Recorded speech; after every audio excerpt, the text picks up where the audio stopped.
Hi guys, welcome back to our channel. Good morning, good afternoon, good evening. I greet you all according to your time and locations. Thank you so much for tuning in.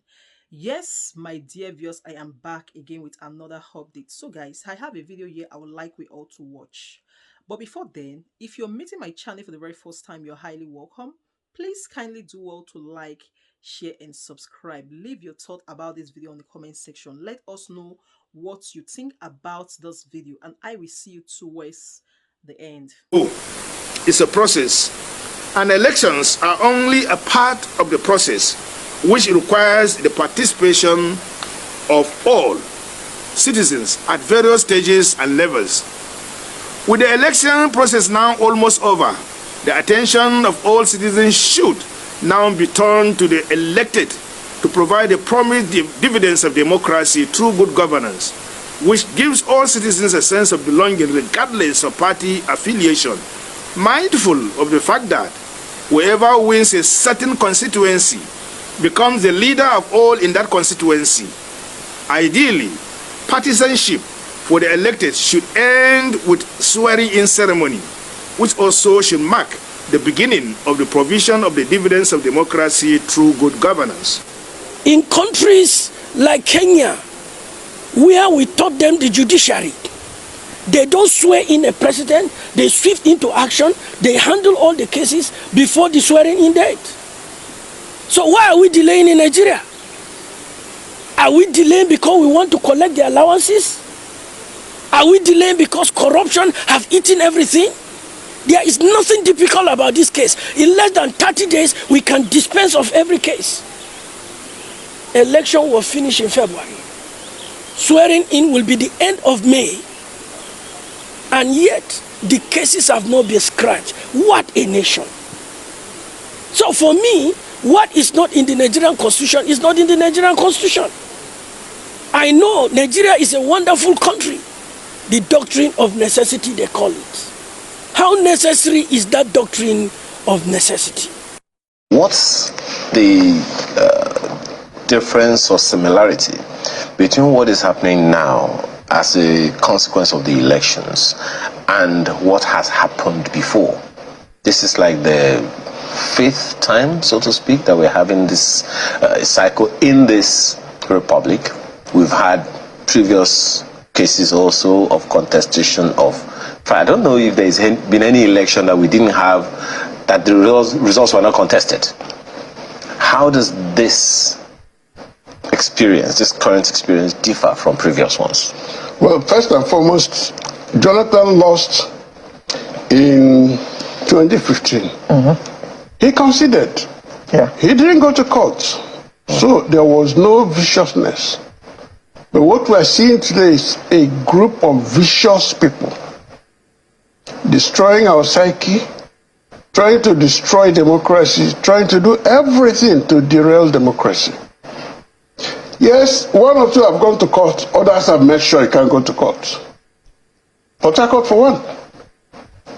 That place is so bad that the winning party there has made sure nobody could file.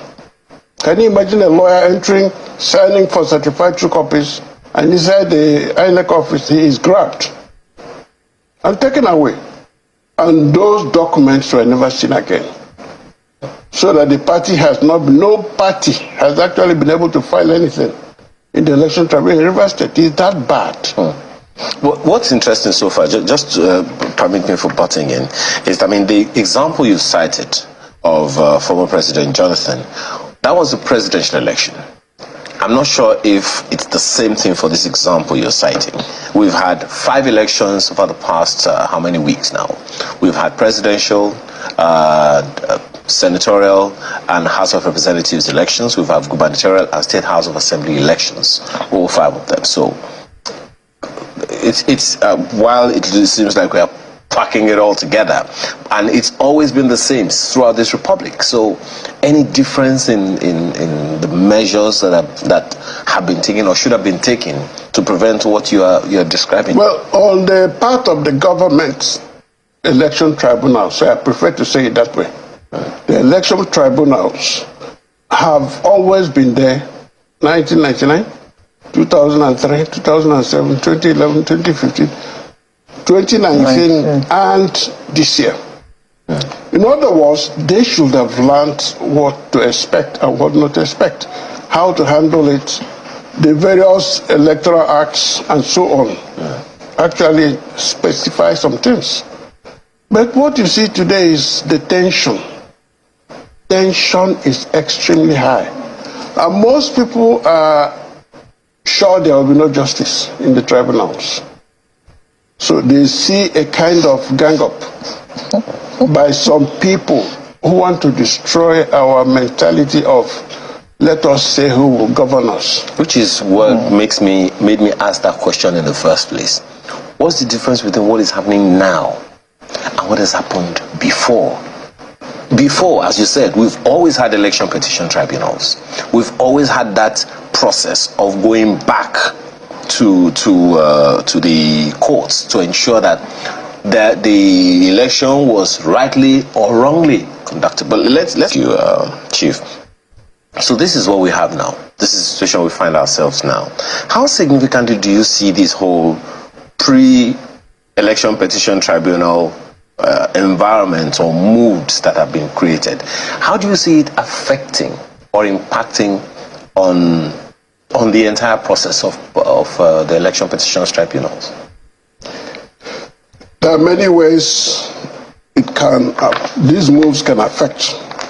One of them is that the new game in town is go to court, get an expert order, sack the chairman, withdraw the petition. It's not entirely new. In 2003, Buhari, as the presidential candidate of ANPP, his party, ANPP, withdrew from the petition and left the man alone. So today, 2023, 20 years after, history is repeating itself. One of those who attempted to take over Labour Party said, I think Adamu Garabaso, he said, our main objective is to withdraw the petition against the president-elect. But we're going to do it. On the other hand, you have some places where the documents you need will not be seen. And you have some witnesses going to withdraw. What it actually means is that we may be expecting justice, but there's nothing for the election tribunal to work on.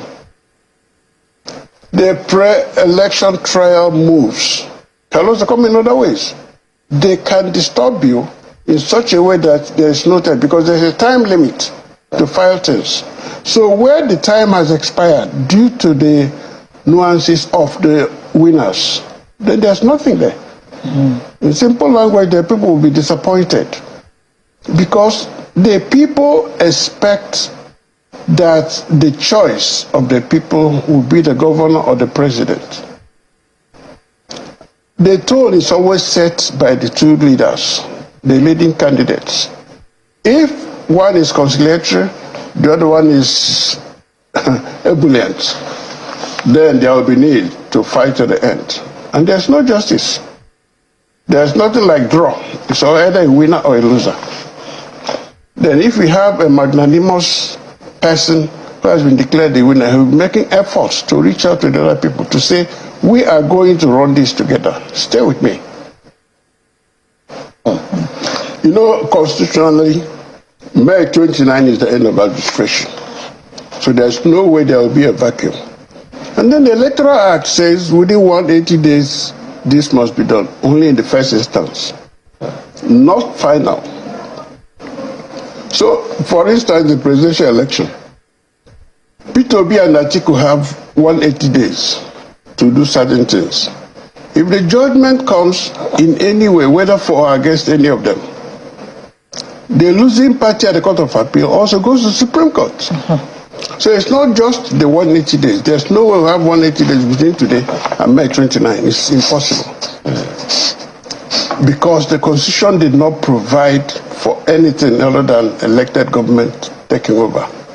But it's also talked of time to go on appeal and so on and so forth. But developments occur every day. I know that this issue of timing, length of time and so on, is something that has been coming up from time to time. There was a time the Supreme Court saw it as inhibiting the rights of a petitioner. They said, no, leave it open. Now it has been formed as 180 days. We still need to amend the Constitution to provide for, you cannot be sworn in unless the case has been dispensed with. In other words, all cases must be concluded before May 29 of the Supreme Court. But that's hardly possible, is it? It is possible if there is a will. For instance, INEC does not have to play what I will call ban logo. In other words, dance left, dance right, and not sure of what they are doing. Election is concluded. Within 1 week, give everybody certified true copies of all the proceedings. During the election, 1 week. So there will be no issue of writing, applying. Remember, Labour had to go as a group to go and meet the chairman before he said, okay, I will do that, but you have to go to various states. And they went to various states. Only 2 responded. The other reason the Electoral Commissioner said, well, we don't have anything, you have to come back. And time was going. So if INEC does its own job within 1 week, petitioners have 1 week, respondents have 1 week, then you give 2 weeks, you get everything done. Okay, Chief, I beg your pardon. What's going through my mind now? It's a funny scenario, and I will want to share this. Okay, so a presidential election has held. Chief, you are declared the winner. I am a contender. I go to court. And then at the end of 180 days, and God knows another 180 days, when the Supreme Court will decide on the matter, Supreme Court now decides, sorry, Chief, we have evidence here that you actually lost the election, and Alero will now become the president. And wouldn't that be rather untidy? No. If the system is right, in other words, if we value the system, it is the proper thing to do. So sack Chief and... The moment that signature is appended by the judges of the Supreme Court and judgment read, you're out. But in reality in Nigeria, the DG of DSS sees it as his job to protect the president from even other candidates. In other words, if I abuse the president-elect, they'll write down my name for investigation. If he becomes president, they will arrest me first and ask me questions later. The police IG knows that he salutes the president every day. So he sees me as the enemy of the state. So when I say where the system is correct, I mean the democracy is entrenched. In Nigeria, we walk in reverse. Destroy the democracy. And that is wrong. Well, Chief. So guys, thank you so much for watching. How wanna see the video? Wait till I think about this video. Make a leave in a thought for the comment section. I'll see you in my next one. Bye for now.